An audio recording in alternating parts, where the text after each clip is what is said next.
team. Watch out, the Dawg is coming. Y'all niggas better start to running. Hey, what up, there, JK? What's up, man? What's up? What's happening? Man, you looking fly, man. You looking fly. Oh man, hey, somebody, I got a little Christmas present a little early, birthday present. Somebody sent me some new gear and stuff, Ooh, man. So, Hey, I ain't gay, but man, that guy look good on that shirt. Not bad, not bad for old guys. Not bad for old guys, So yeah, man, we got the maestro himself on tonight, Lou DiBella. Your man. My man. Your man's in there. So. Yeah. It's good to see you guys. Good to be with you tonight. Man, good to see you, man. Good to see you, man. What's going on? I need some of that Christmas present, man. Oh, man. All you gotta do is send me your address. You know what's up. Oh man, what's going on with you though? You all right? I'm all right, man. I was involved in that Triller show last week where they had the Locks against Dipset in the hip hop battle and a bunch of fights beforehand. So I've been keeping myself busy. My heavyweight, the big Uzbek Bakadir Jalalov, won the Olympic super heavyweight gold medal. He's fought a few pro fights in the last few years while he was fighting as an amateur. So I've had him under contract for a while. But he won the gold medal at the Olympics. So I'm excited about that. And then I'm pissed off because I watched robbery in plain sight on national television where they fucked the poor kid's life up when he won 11 rounds to 1 and knocked the other guy down. So that's the flip side of it, K9. But you guys know, one thing you guys know, man, boxing's a love-hate relationship. You could have some fun, you could have some great times and memories and experiences, but it'll break your heart, man. Yes. You talking about Fox, right?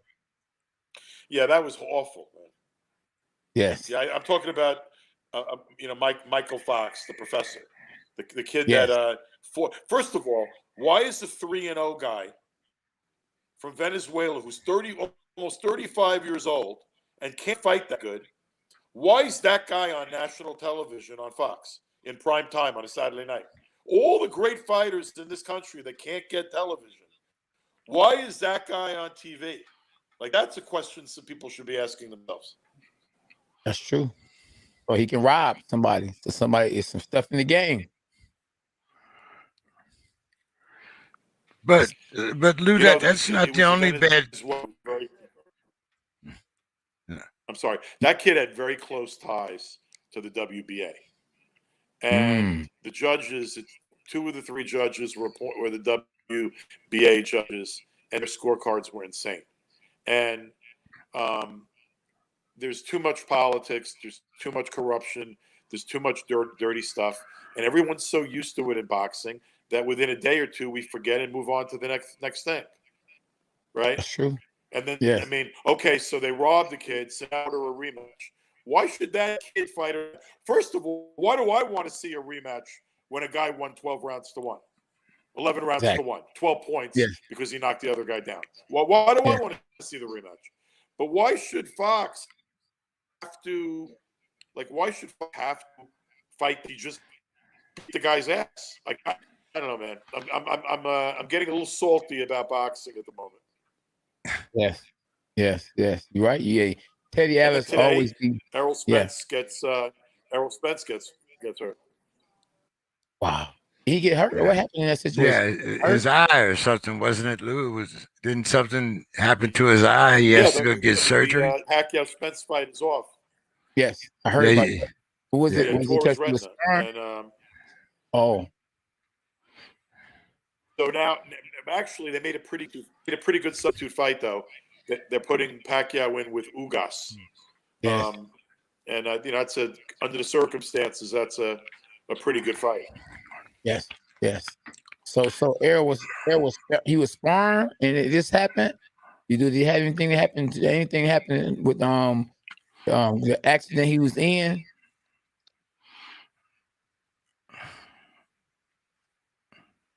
think it's frozen. I don't know if it had any. I really don't know what it was due to. I just okay.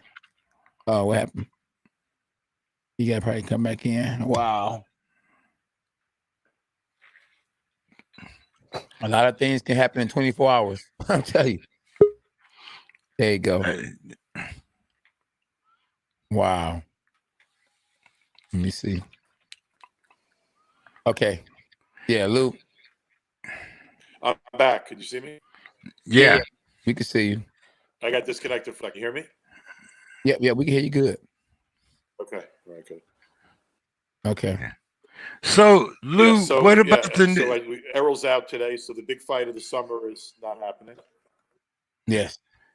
So, what about the news today from the WBA, Lou, that they're going to cut down on some of their belts?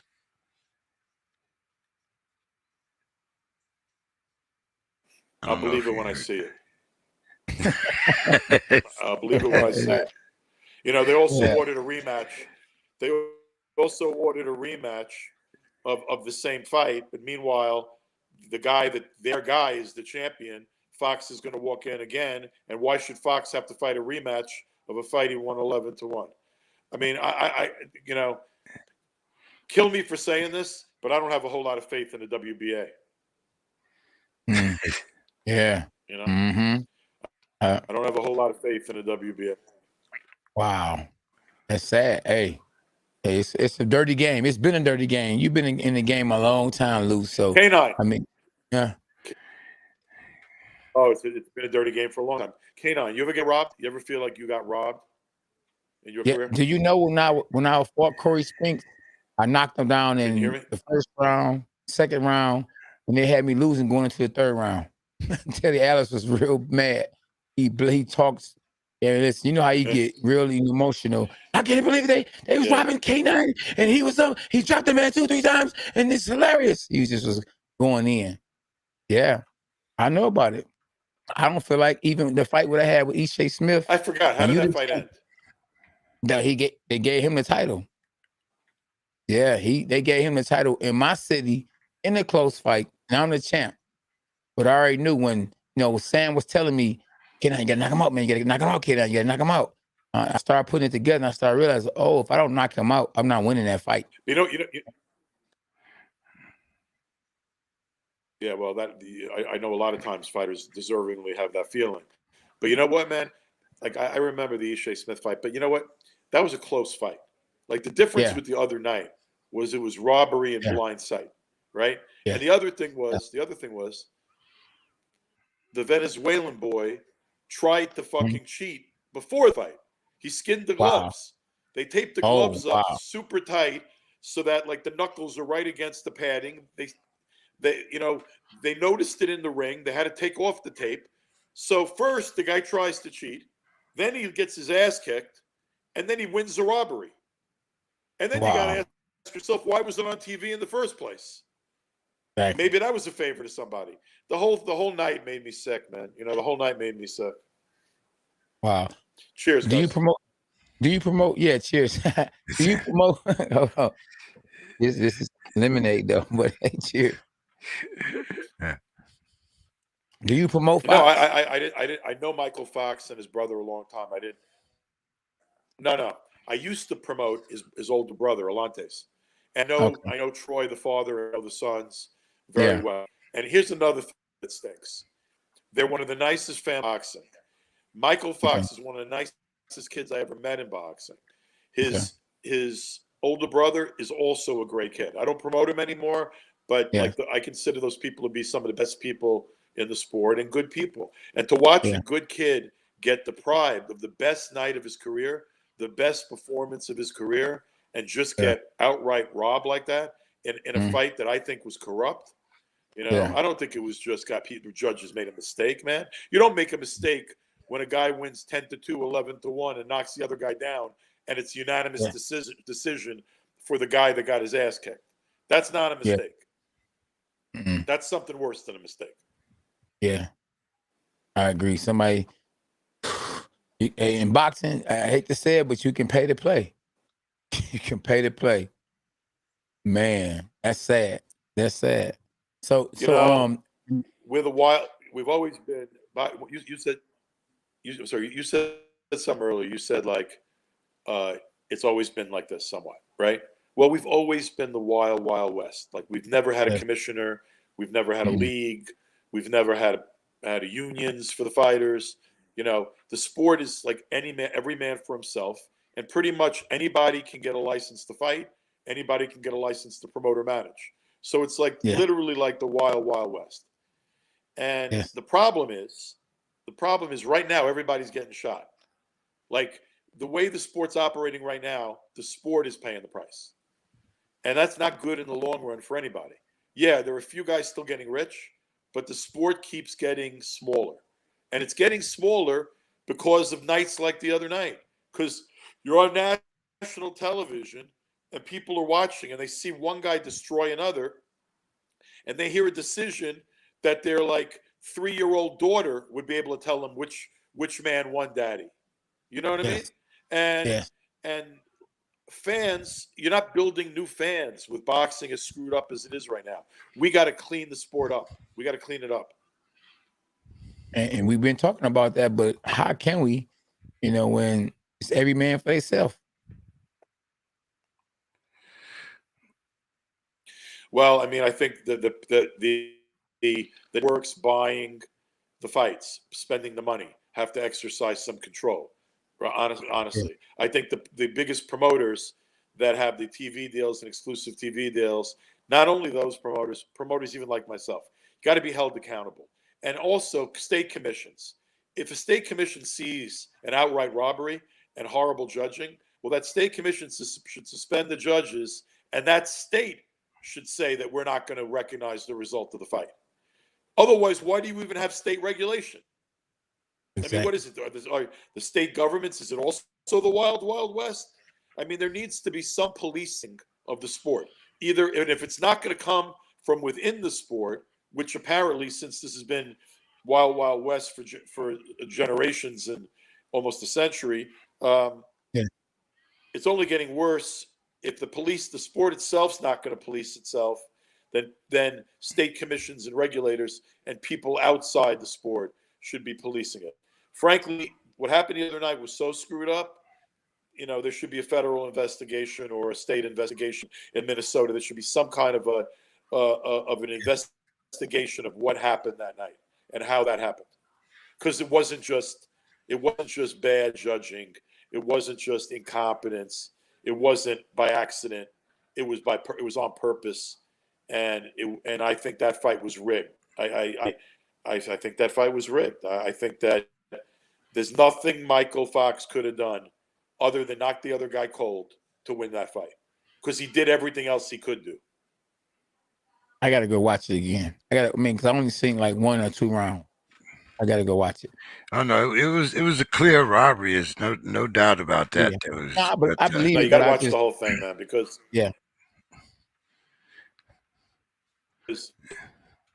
But you got to see it for your own eyes. Truly appreciate it, because honestly, like I've seen hundreds of robberies in my career. This is one of the worst I've ever seen. Wow. And I've seen a lot of them. Yeah. What do we do? Any other topics you guys want to talk about? I'm tired of the WBA. Let's talk about Canelo. What fights are you guys looking? What are you looking forward to? What fights are you guys looking forward to? Well, I'm looking to see, Luke. Where do you think? It takes a while to answer that question, because where do you think Canelo's going next?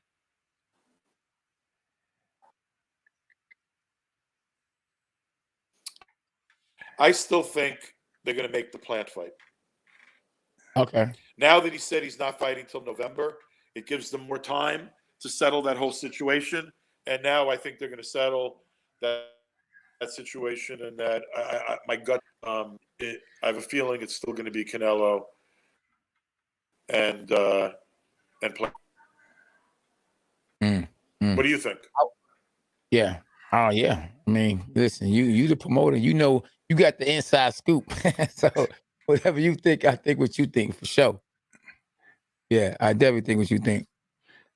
I don't think that he's going to fight Bivol. Look, there's only three things that.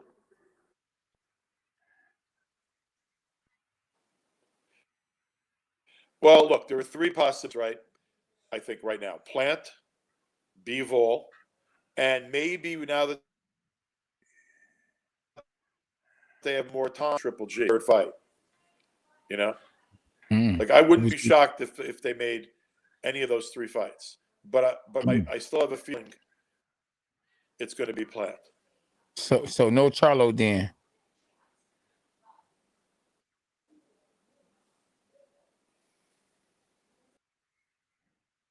Yeah, I don't know.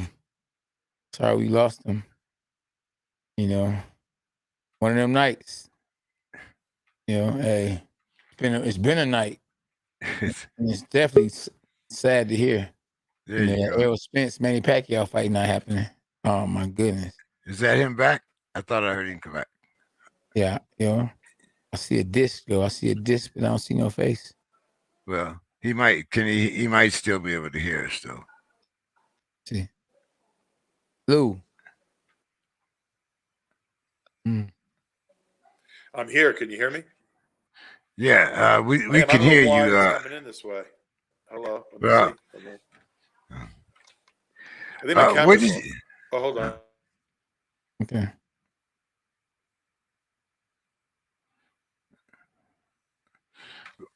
What did you think about the decision with the Lopez fight and Triller?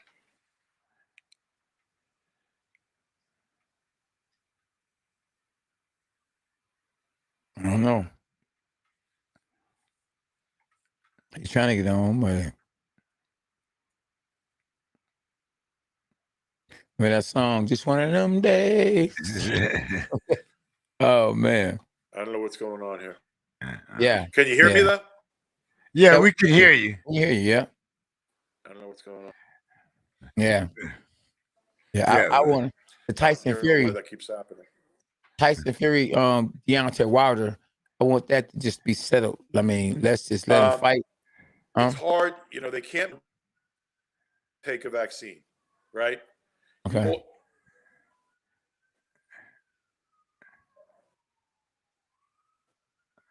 Oh, they're going to fight. Fury and Wilder are going to fight in October. They're going to fight in October. Great. All right. Yeah, I hope. I think what they decided was you can't make. So, I think the reason they ruled that the fight has to take place in America is that in Australia, Lopez would have to spend 14 days before the fight locked in a hotel room. And I think the IBF, you can't make somebody quarantine. So that's why they said the fight has to take place in the United States. So I'm hoping that there'll be a scheduled date soon for Lopez and Kambosos in America.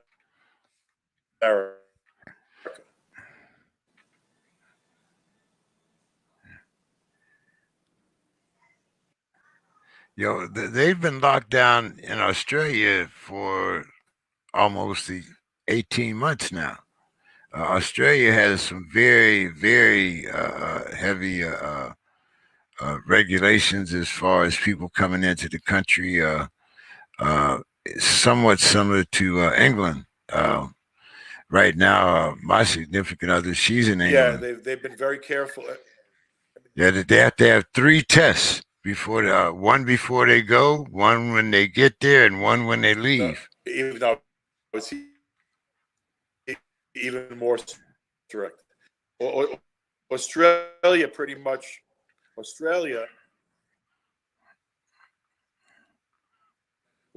really, for the most part, closed the borders. Like you can't visit travel in Australia as a tourist. I mean, if you're even for an quarantine for 14 days alone at a hotel at the airport, or you can like basically mingle. So like they're really, really, really strict. It's probably one of the reasons why it's been one of the safest COVID countries. They have had barely That's good.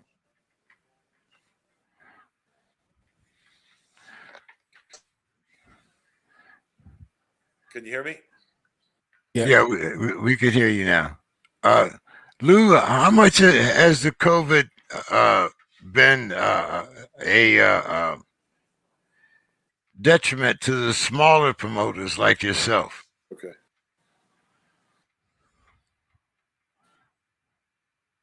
I wouldn't say he's a smarter promoter.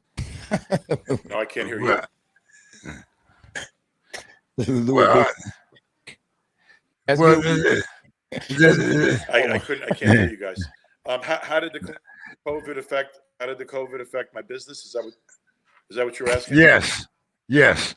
No, it affected my business really badly. Actually, I still haven't done a show in New York City, and I just did a show at the Garden for Triller. But like my Broadway boxing series, the venues we use are still closed. So I haven't done I'm doing a couple of shows outside, but I haven't been able to get even back to normal now. So, wow. Aren't you doing some other things though? I mean, I remember when I saw you was doing some other things too, other than just boxing. Don't you deal with the music or something?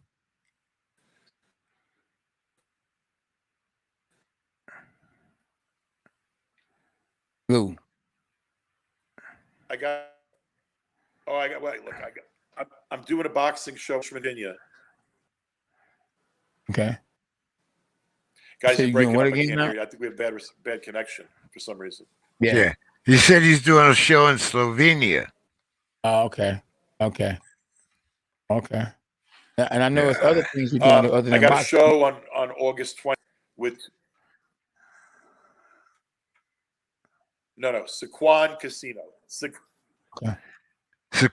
Boxing. I run 2 minor league baseball teams. One of them is in Richmond, Virginia. Yes. One of them is in Montgomery, Alabama. And double-A team in Virginia, the Richmond Flying Squirrel. And in Montgomery, Alabama, the Montgomery Biscuits. And the Montgomery Biscuits are the Tampa Bay Rays double-A team. So we're in the middle of our season. We're not in the middle. We're closer to the end of our season. In the middle, we're in Montgomery and Richmond, and I'm actually going to do a fight card on August 26th at the stadium in Richmond.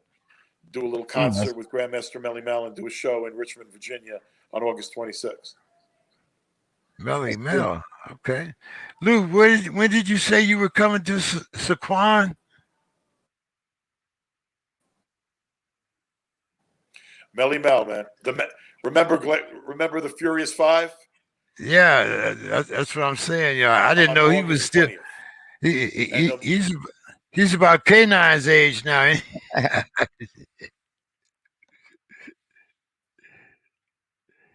See, I remember Melly Mel, man. Yeah, I remember him too. Yeah, Melly Mel.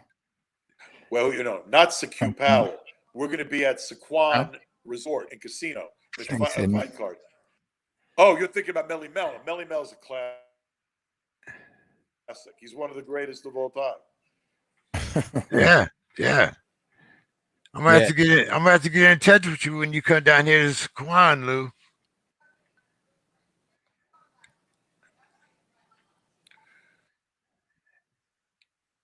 I don't think he heard you. I think we're delayed. Not hearing you guys. Yeah. We definitely know we gotta see next Tuesday. We gotta have Lou on again because a lot of stuff we wasn't able to get and hear. I think we got a bad. We got a bad connection. Yeah. If you want to redo the whole show tomorrow or something, this is a bad connection. All right, Lou. I'll get back in touch with you. We could do that. Yeah, let's do that tomorrow. Because Yeah. You can't hear me and I can't hear you. It keeps freezing. Yeah. It's freezing. Yeah. Mm-hmm.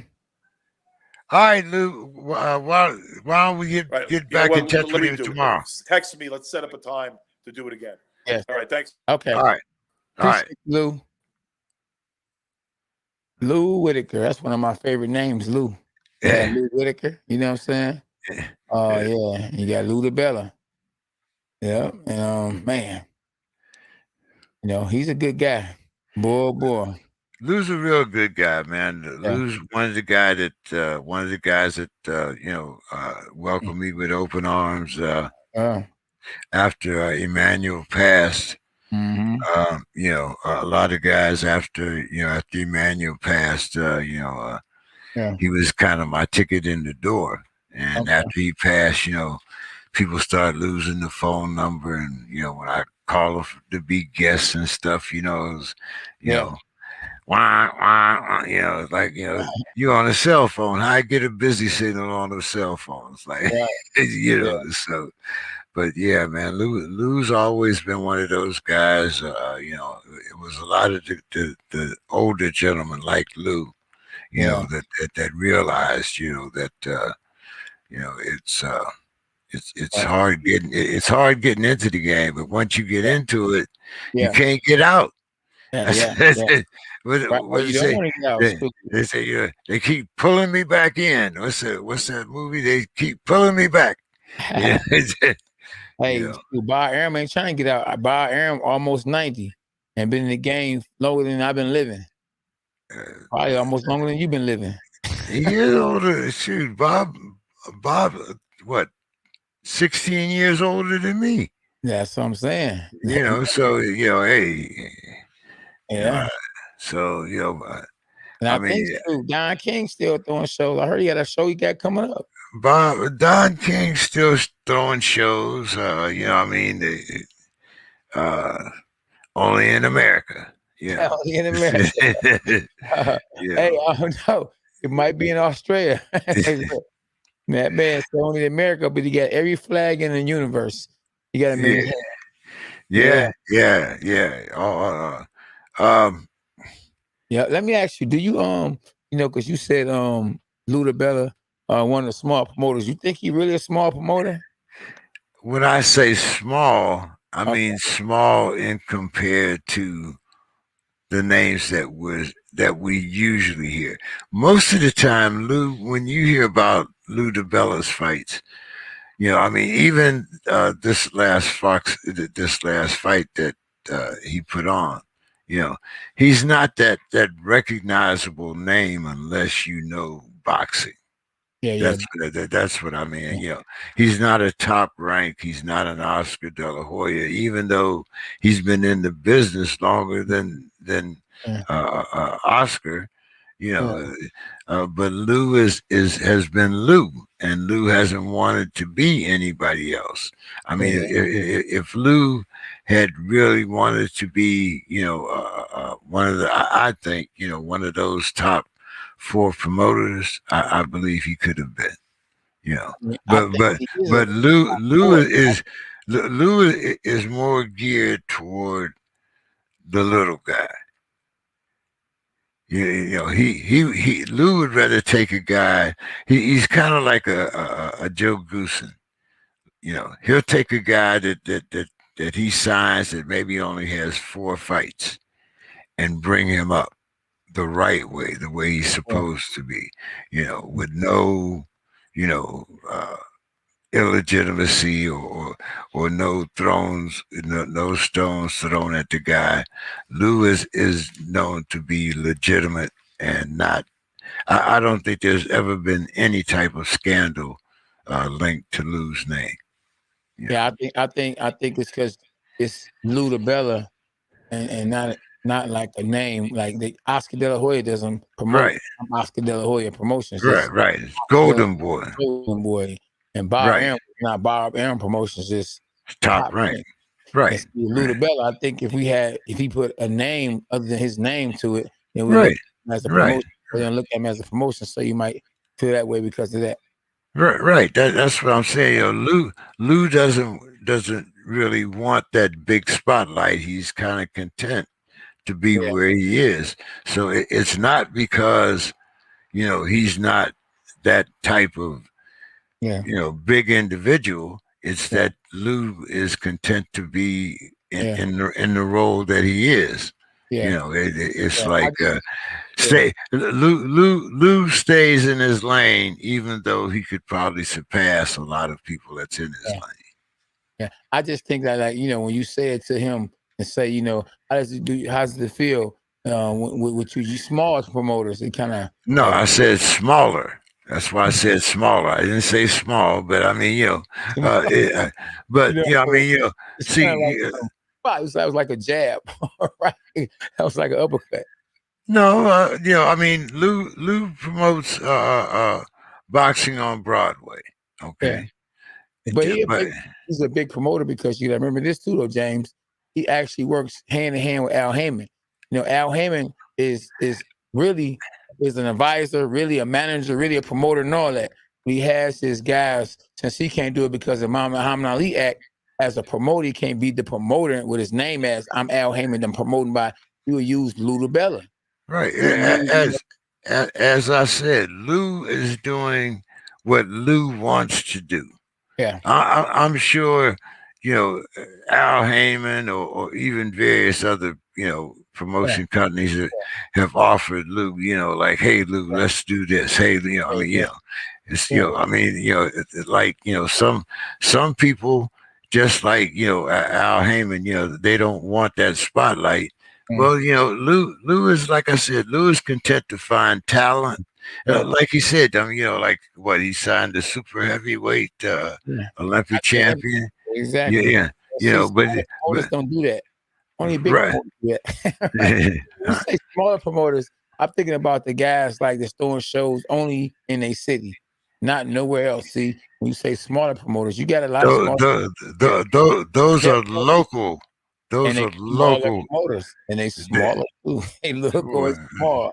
They're not going on ESPN. They're not going on Showtime. This man have been on Showtime, HBO, ESPN. Some of those have been on Boxing After Dark. Yeah, which one? Showtime's The Next Generation.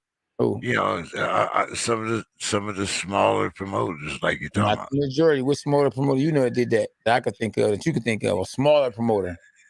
The guy that first had what was the kid? The other Lopez that they thought was going to do real good. I think he came out. He was out of Brooklyn. He was either out of Brooklyn or else he was out of Connecticut. Yeah. See, those are smaller promoters, like the guy. Hold on. Like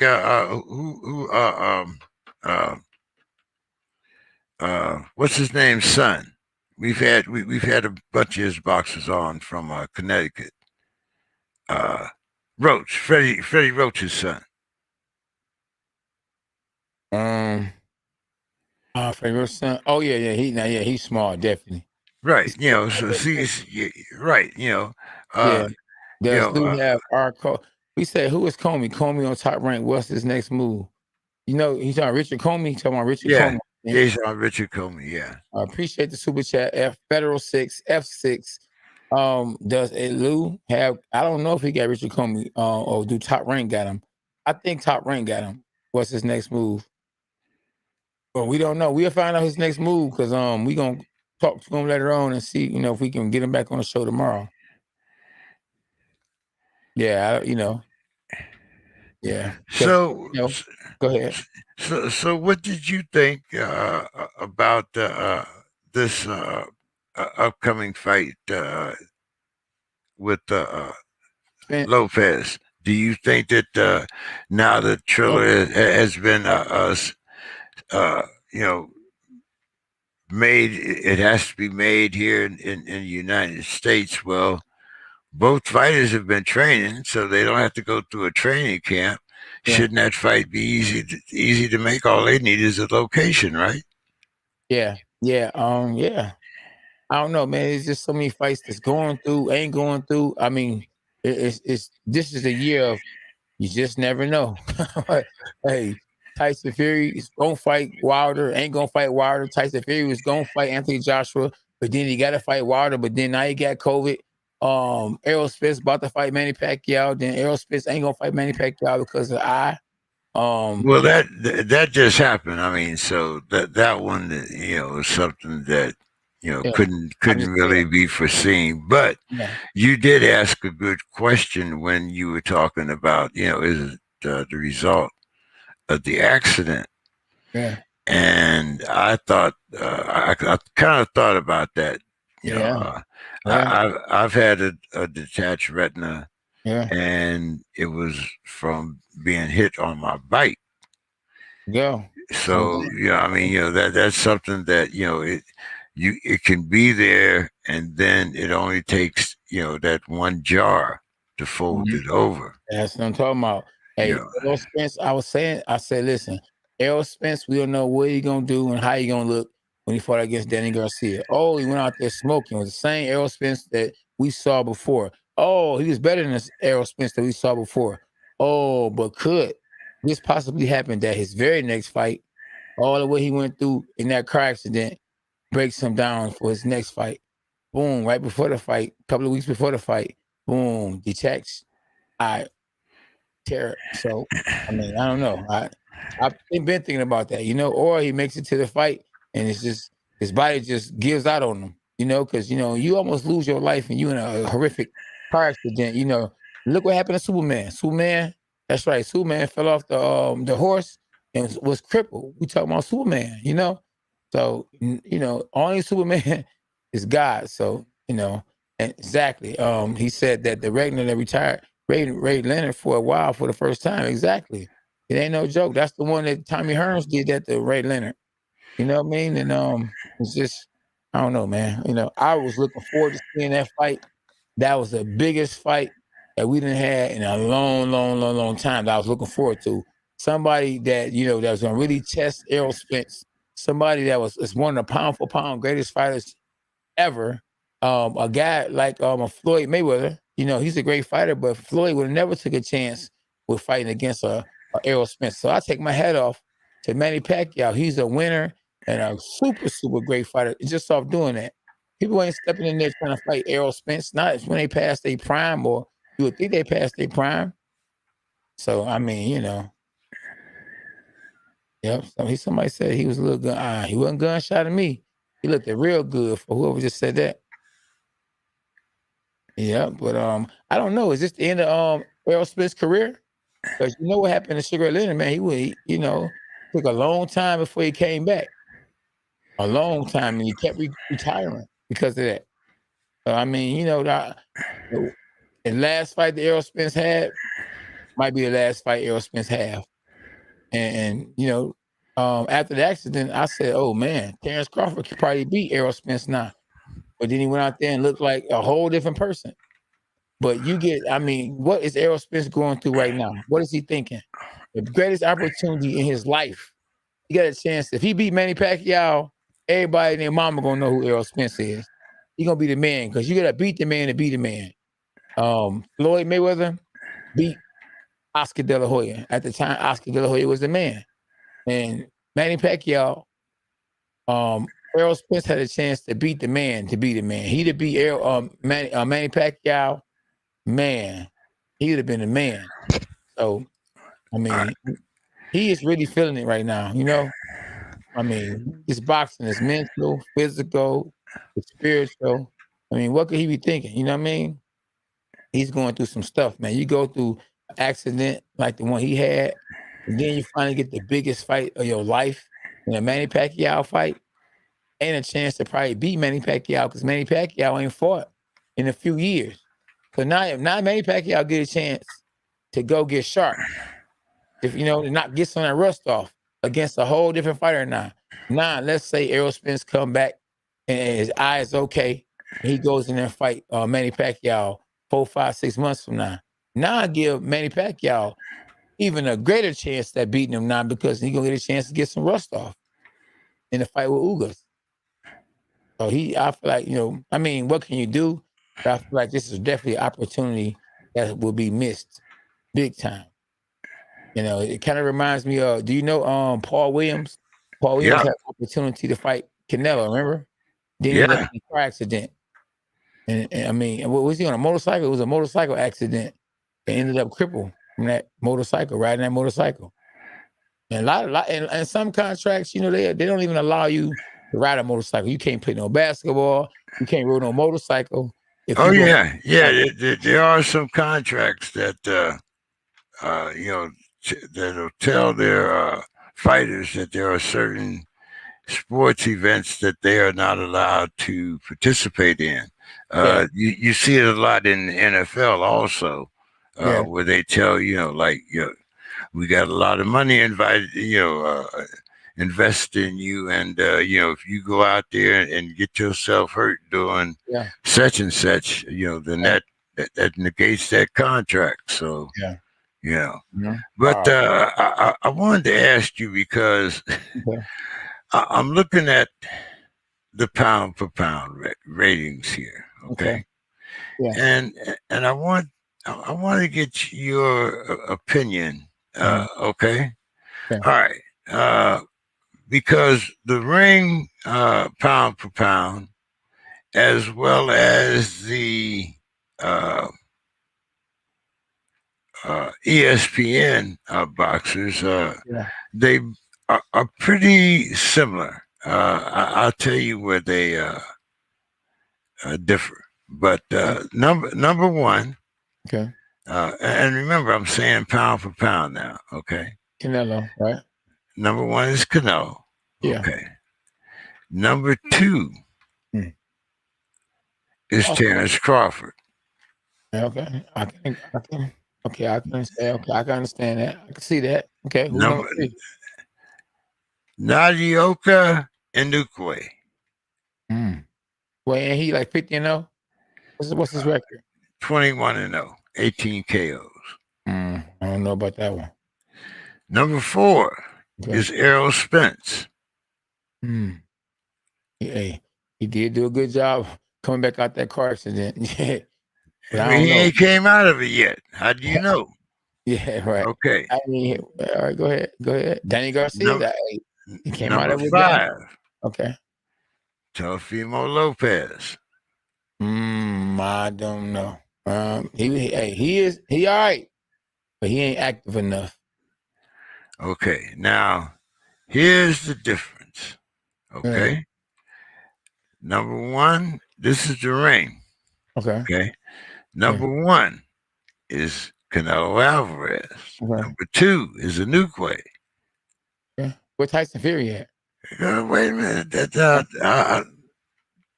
I'm reading them as they come now. I'm not going to move them up. Okay. Number three, this is Ring Magazine, is Terrence Crawford. Okay. Number four is Usyk. Okay. Oh, wow. Number five is Josh Taylor.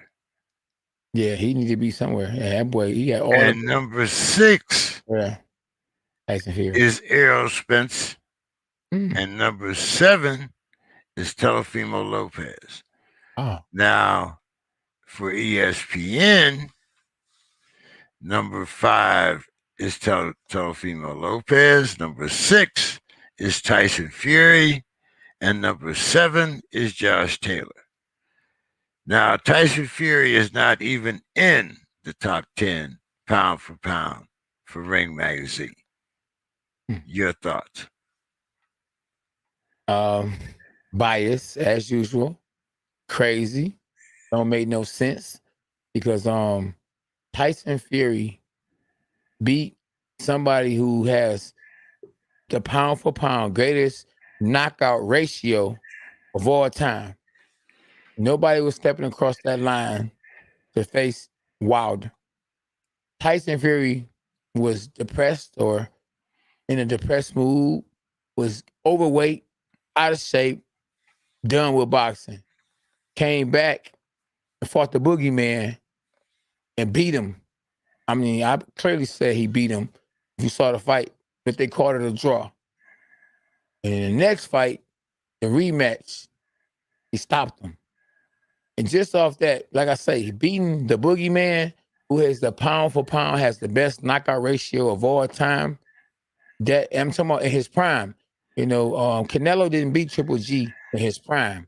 He fought Triple G when Triple G looked like he was human.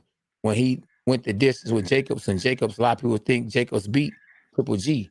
That's when Canelo fought him. Opportunist. Tyson Fury fought Wilder when Wilder was knocking everybody out. Bomb squad. Yes, he went and he put the bomb out. He sniffed it out like a dog, like a canine, and handled him. And just off that alone, he's not active but man, just off that, he's in pound for pound top 3, in my opinion. For him not to be not even in the top 10, in a Ring magazine, crazy. Well, to finish out the top 10 at Ring magazine, you got Juan Estrada. He's at number 8. Lomachenko's at number 9. Hold on. No, and wow. And this is Ring magazine. Yeah. And Akoa, the young Japanese guy, is number 10. Yeah. As opposed to Ring magazine, ESPN, which has Lomachenko at number 8, Usyk at number 9, and they both have Estrada at number 10. Wow. Oh man, listen, that's why. Now here's a breakdown. Here's a breakdown of the voting. Okay. Yeah. Teddy Atlas had Crawford first, Canelo Alvarez second, Inoue third, Lomachenko fourth, Spence fifth, Usyk sixth, Pacquiao number 7, Lopez at number 8,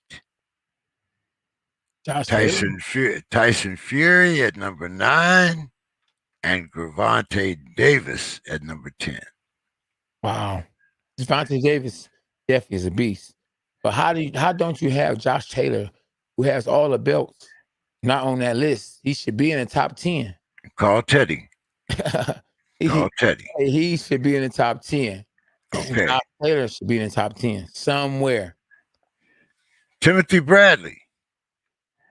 Canelo, number 1. Crawford, number 2. Inoue, number 3. Spence, number 4. Lopez, number 5. Josh Taylor, number 6. Lomachenko at number 7. Gervonta Davis at number 8. Tyson Fury at number 9. And Usyk at number 10. Andre Ward, Crawford, number 1. Canelo Alvarez, number 2. Tyson Fury, number 3. There you go. Spence, number 4. Inoue, number 5. Usyk, number 6.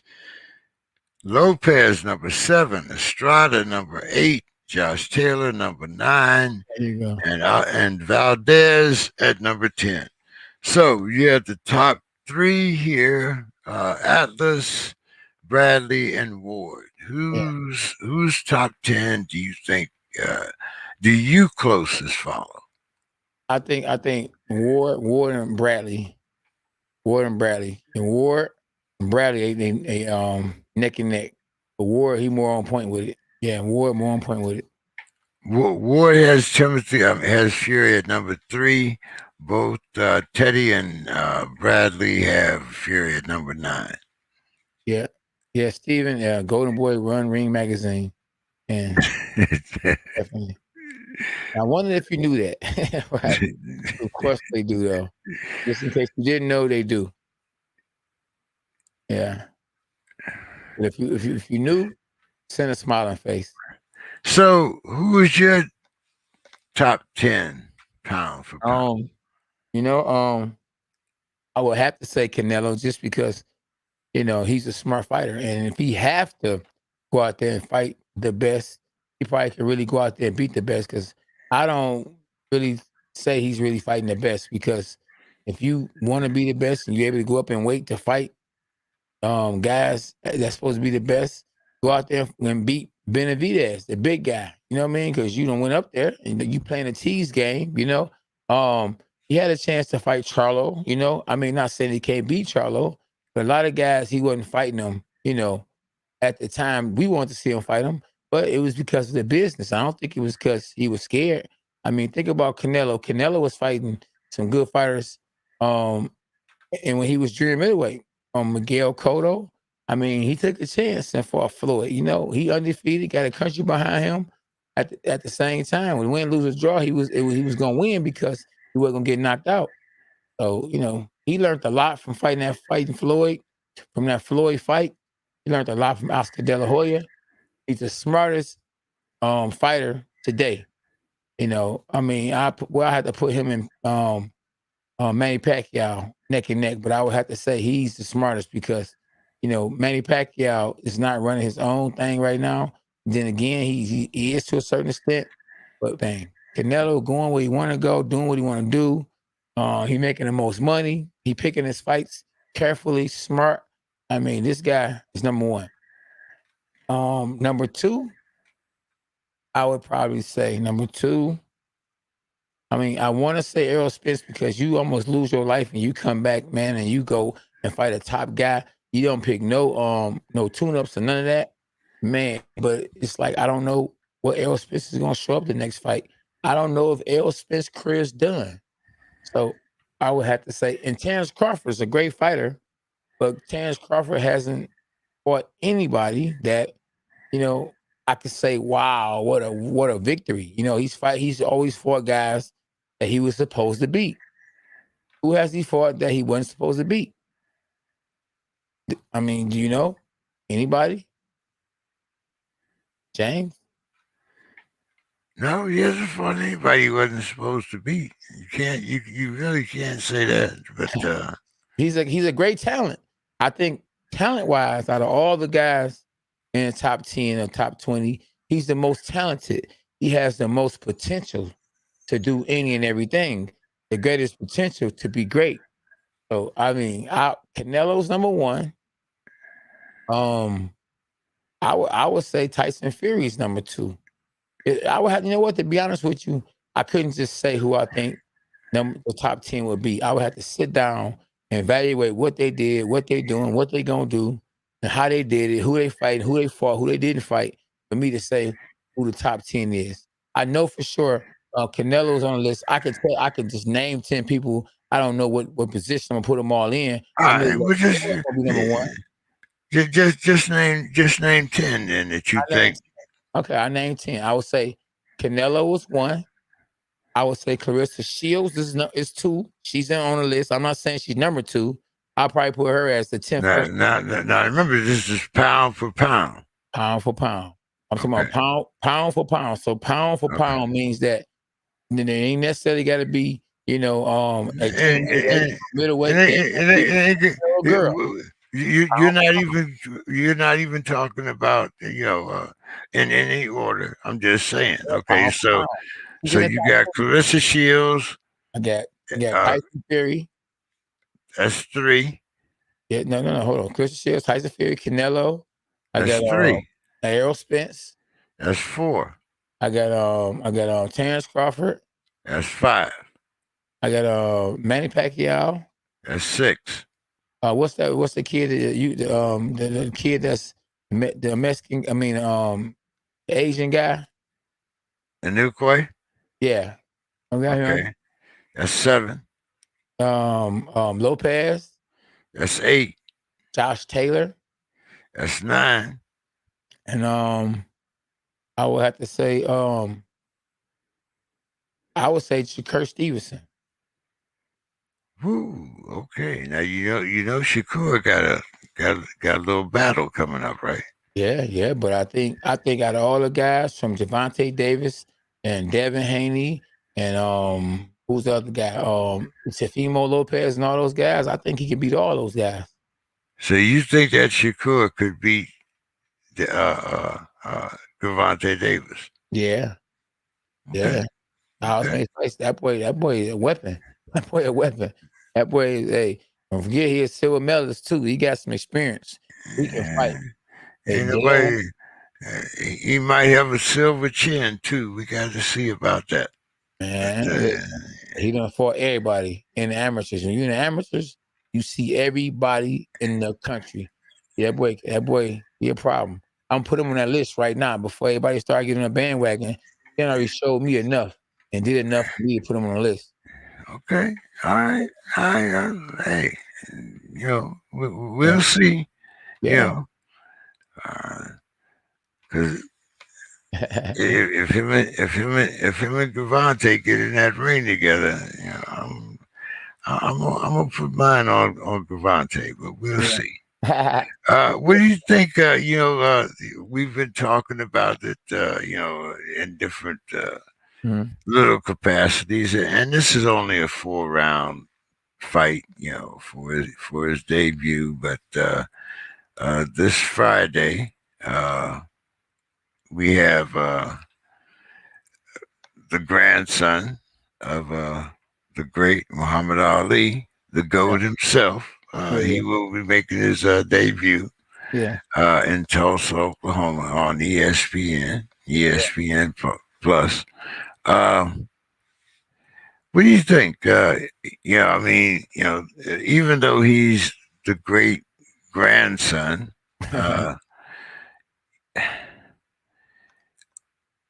if he shows, is he in a win-win situation? Because if he wins, of course, then he's the great grandson of Muhammad Ali, and and if he loses, the boxing world, I think, is going to make a lot of excuses for him. In other words, he needs a little more polish, and even if he looks, well, like I said, do you think he's in a win-win situation? Oh man, I know the pressure's on him. I can't say he's in a win-win situation because if he go out there with that last name and they saying this and that about him and put him on TV, it depends on how he perform. If he go out there and handle his business, he still ain't Muhammad Ali. So he's grandson. So he what he does have going in his favor is some momentum. The door was open a lot wider and it was a lot easier for him to get on TV and to get signed and make money. So so he has that going on. All he has to do is win, and sky's the limit. He can just make as much money and go as far as he keep winning. Okay, and also on Showtime, we have Casamayor against Rigondeaux. Okay. For Casamayor's WBO title and Rigondeaux's WBA bantamweight title, regular title. Yeah. So, what's your thoughts here? Two wily veterans. What do you think?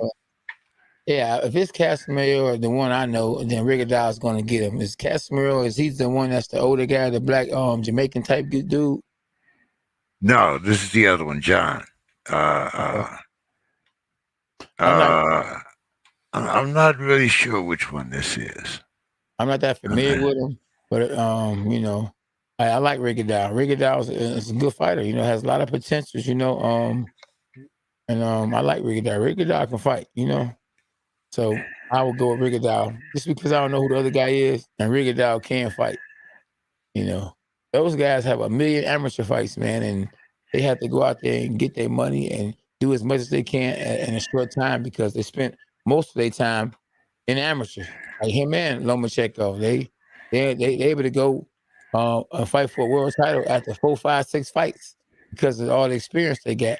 Carissa Shields was able to do the same thing because she won 2 gold medals, so she got in there right away, fought for a world title and won a world title. And was the fastest, and from man or female, to win world titles in multiple weight classes.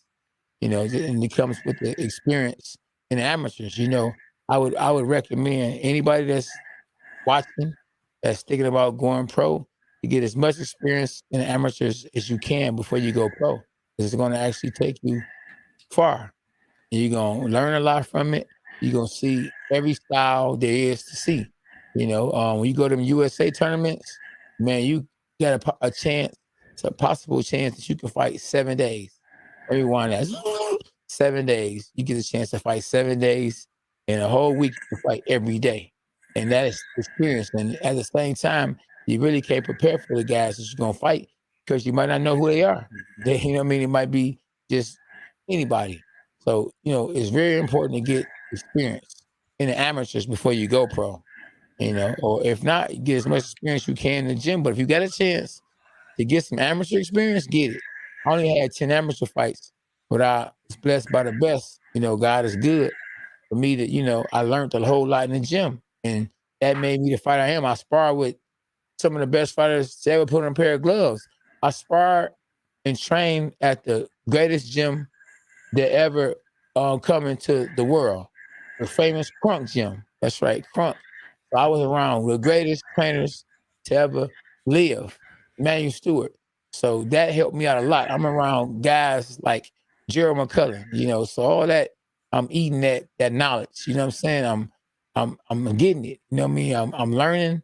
So I was fortunate enough to only have 10 amateur fights, but because of the grace of God, I was able to get a lot of a little. But fortunately for the majority of the peoples in the world, you're not going to be able to do the same thing because not that many gyms out here. There'll never be a gym like Crunk's ever again at K9 Boxing. Well, now let's see. Also on Showtime, we have Antonio Russell is going to be fighting Emmanuel Rodriguez for the interim WBA bantamweight title. But as I had mentioned with Lou, the WBA announced today that it was going to be cutting back on the number of titles. So we're not sure. Maybe this is going to be a title fight. Maybe it's not. But Antonio Russell, we tried to get him on the program and had a very bad connection also. But what's your thoughts on Antonio versus Emmanuel Rodriguez? That's as a 12-rounder, no less. Well, hey, Russell definitely has a gang of brothers. You know what I mean? A great family base, and shoot, they some great fighters, man. And he got a lot of knowledge he can actually get from his dad and from his brother, who's actually a world champ now. And shoot, if I had to, say who I thought would win, I'm going with Russell because those guys are very quick. They got a good solid team, and all they do is win no matter what. So I'm gonna go now. with Gary was in his corner for his last fight, and coach said at the ringside, close enough to give a little, instruction, but not officially there. The older brother was the second. But as you watch, and as you've also been in the corner with your son, what do you think about the techniques of Gary in the ring with his younger brother as a trainer? Their dad is passing the knowledge down to him. So they, like I said, they work hand in hand. They work as a family. They work as a team. And so they always in the gym working on things, preparing themselves, to do a job. And with the experience that they have from being around each other and being around their dad, he teaches them how to get in the corner and what to say and what to do. They learned a whole lot from their dad, and their dad, is passing on that knowledge to them, man. And they all, like I say, they're a fun family that love to fight. And it's good to see how they do it all. They train each other, they spar each other, and they fight other people, and they listen to their daddy. So I definitely enjoy their family. I love seeing the Russells in the ring as a family and fighting and coaching. So, sky's the limit for the Russells. I just would love to see Gary Russell, get active because he hasn't fought maybe in a couple of years. And I don't understand. You know, maybe it's something we don't know. It could be a contract problem or what. But man, we missing his best years of boxing. You know, we talking about a guy at one point in time was one of the top guys, but how can we sit there and say he's one of the top guys or put him on top 10 pound for pound list when he's not active? Well, now, once again, I think, we've had this discussion many times. Gary is also one of those guys that knows his worth and is not just going to, jump in the ring just because he hasn't fought or people hasn't, think that, he hasn't fought in a long time. Well, we know he hasn't fought in a long time, but he's not going to go in go in the fight for pennies. So yeah, but knowing your worth and not fighting, hey, listen, you get your worth gonna go less and less, and if you don't get in that ring. So you worth it if you don't fight. So how can you put Terrence Crawford? Don't you have to say the same thing about Terrence Crawford? I mean, his expectations are even higher. And, it seems like, what, him and Bob has been going through. And so it's not always the fault of the fighter. Yeah. Hey, you're right. Hey, you know what? Hey, you got to make sure that contract right. What do you think about the USA Olympic boxing this year? I was semi-impressed because we did come back with some medals. Yeah. We didn't, I think, the one, I think decision may have been a little doubtful. I think we could have had one gold. Okay. But I was impressed with the heart of the team, and I think it's. I can't say that talent or pound for pound, that this was one of our better teams, but I think this was one of the teams that displayed a lot of perseverance, a lot of discipline, and a lot of heart in order for them to achieve as much as they did. Yeah. Because I think that we did send the guys to Rio were more talented. Yeah. Hey, I'm happy they fought because with COVID being the way it was, I didn't think they was gonna fight. So, man, it was a blessing for them to even fight because it could have been disastrous if they wouldn't have fought. Now, even with O'Shea Jones winning a bronze medal, she got some leverage. I mean, of course she want to win a gold, but Keyshawn and Duke and the rest of those guys, man, and Richard, they got some momentum going in the pro games. Yeah, of course. They would have had that if it wasn't for Olympics. So they beat COVID. They beat COVID.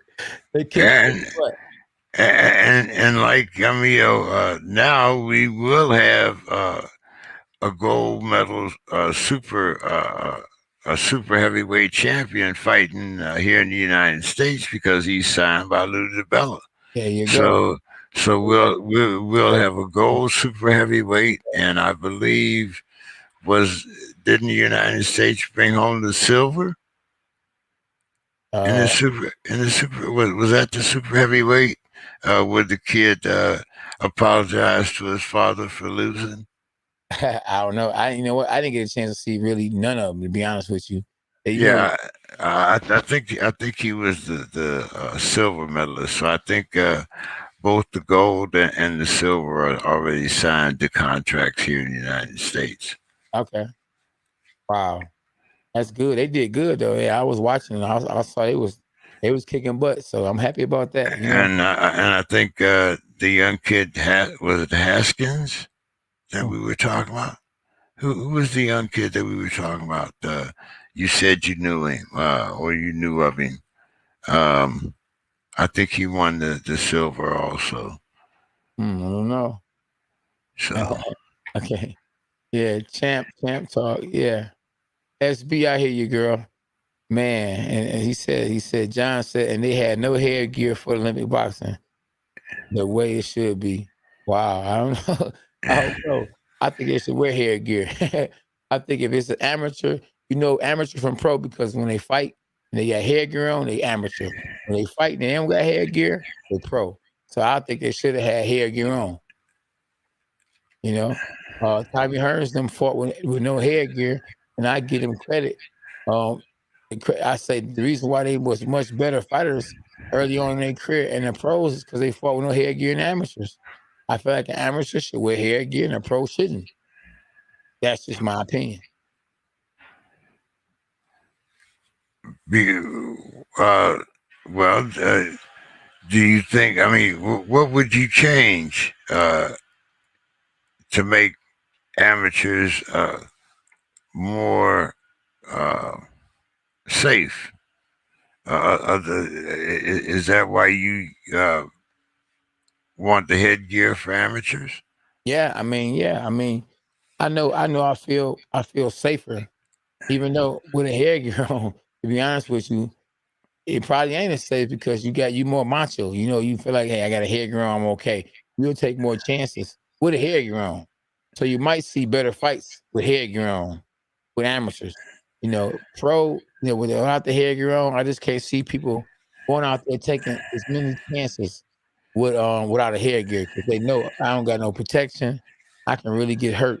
So if they in the gym, what they do in the gym? They sparring with no headgear in the gym. What if they get cut sparring in the gym with no headgear, but they doing it because they know they gotta practice what they preach or they gotta practice what they gonna do. So I gotta spar without a headgear because I'm about to fight without a headgear. And it's almost impossible to do that because you don't want to take no chance on sparring without a headgear on, and you about to get ready to fight for a gold medal. So, I feel like they gonna be sparring in the gym with headgear on. They should be fighting in a fight with headgear on because they're not pro and they're not getting paid. Majority of the amateurs, when you're fighting amateur, you Well, turn if they was getting paid, they wouldn't be amateurs, right? No, some amateurs get paid. Some amateurs get paid. Amateurs just mean that you haven't crossed over to the next level. Those people on the Olympic team get paid. They get money.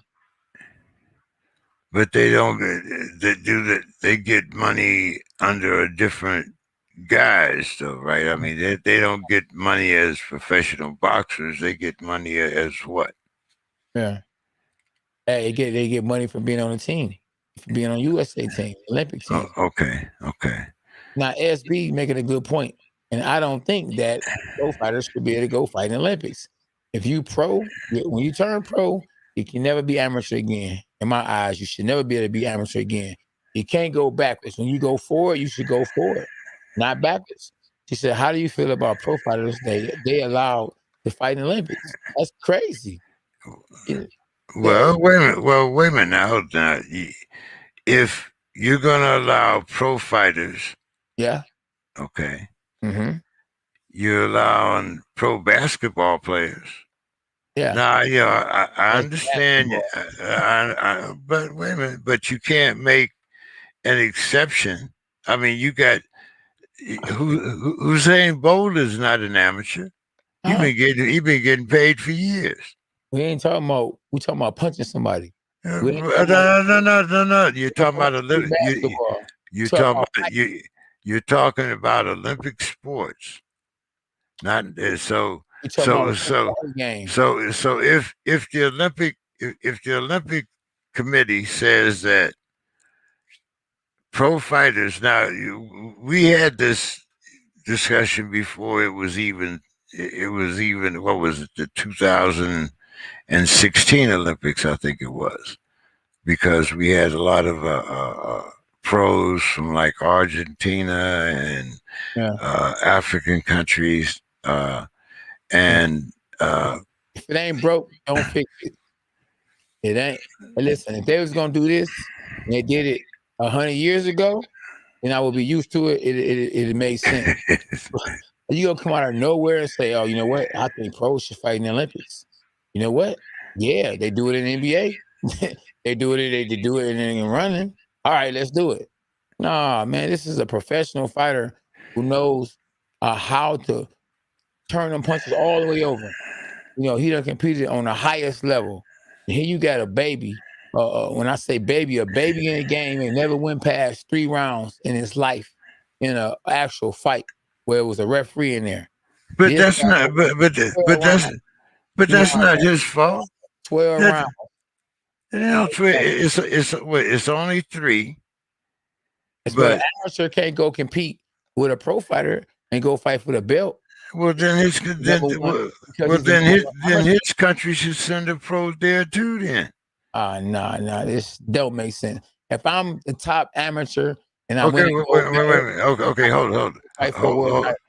Hold. You're a world champion. You shouldn't be able to fight. Go ahead. Let's put it this way. Suppose you and your son both had a chance to go to the Olympics, but you knew that the other countries were sending professional fighters to the Olympics. Would you send your son or would you go? Now, we both will go if we both can. I'm gonna go. Well, okay, well, wait a minute. Now, you just said that you didn't want your son facing professional fighters. I just told you that the other fighters. We gotta do. I'm just saying, is it good? Do I think it's right? I don't think it's right. I'm not, but but you gonna go though. But you going though, right? You gonna pack your son. You and your son gonna pack your bags and go, right?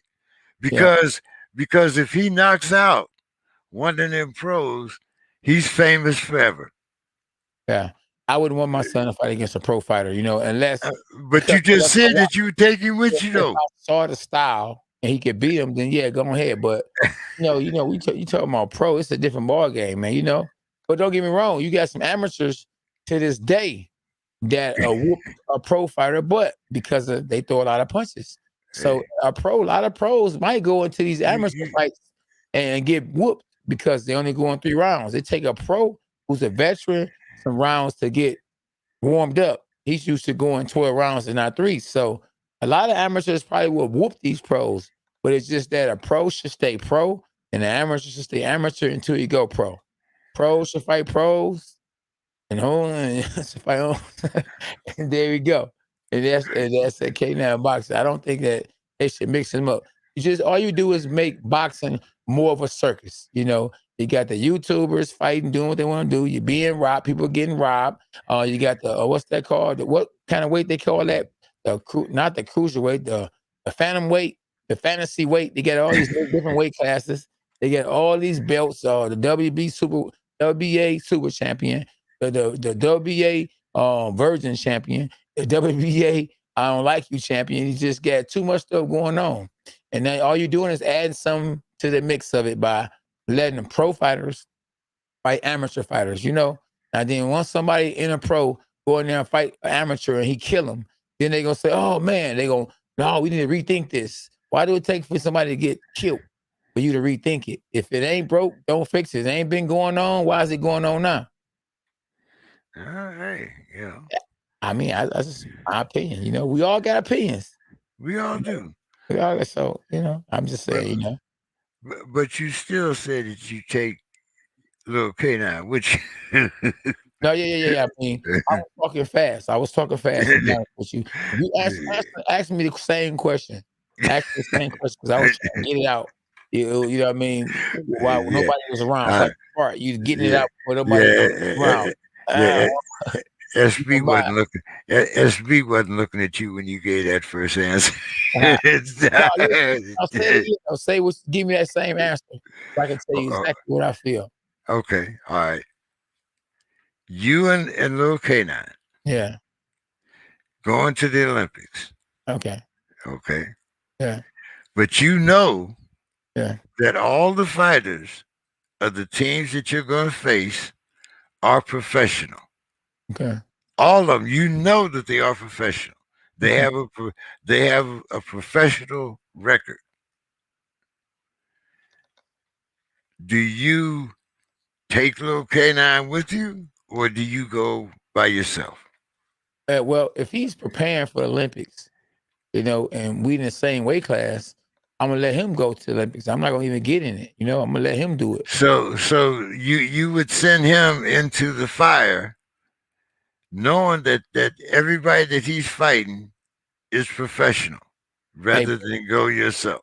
They should no. If I'm already getting competing and I'm about to, you know, and I'm about I said you and him both both of you going to the Olympics, and every fight, and you done looked at the roster.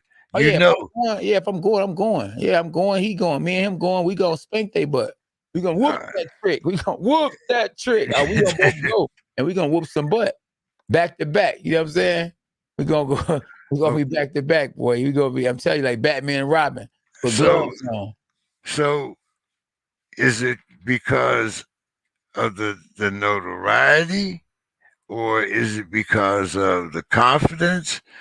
And you just said that you don't think that it's fair for amateurs to fight pros. Yeah, I said that I don't think that they should fight each other. I don't think a pro should be able to go amateur. If you went pro, you should. No, we're talking about the Olympics. So why is a pro going amateur? They don't allow pros to go fight another regular amateur fight. So so a pro fighter right now cannot go in there and fight against an amateur fighter now. So why is you making that? If it's the Olympics, we're gonna change our rules. We're gonna bend over backwards. No. Do you remember the Cuban Olympic team? No. Well, I know. Do you remember when Telefield, Stevenson, and all those guys, like dominated the Olympics because they considered Cuban fighters professionals because they were getting paid or taken care of by the state.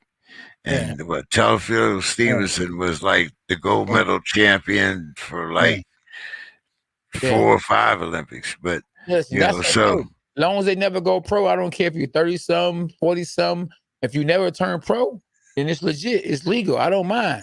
Okay, but now you're allowed. But now you're allowing pro fighters in there, and you know that they're that they're professionals. There you go. So once again, I ask you, do you take these young kids and like give them that baptism by fire? Because I mean, for some of them, this is their lifelong dream, like this kid that Lou got. I mean, he's won Olympic gold. So he's 3 rounds. You only got 3 rounds. So hey, like I say, a lot of these amateurs can beat these pros anyway. In 3 rounds. We only going 3 rounds. We're going 3 rounds.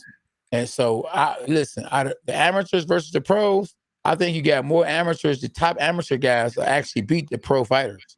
So if you ask me, I think the amateurs actually beat the pro fighters in a 3-round fight because they sharp. They got to the gold medal for a reason.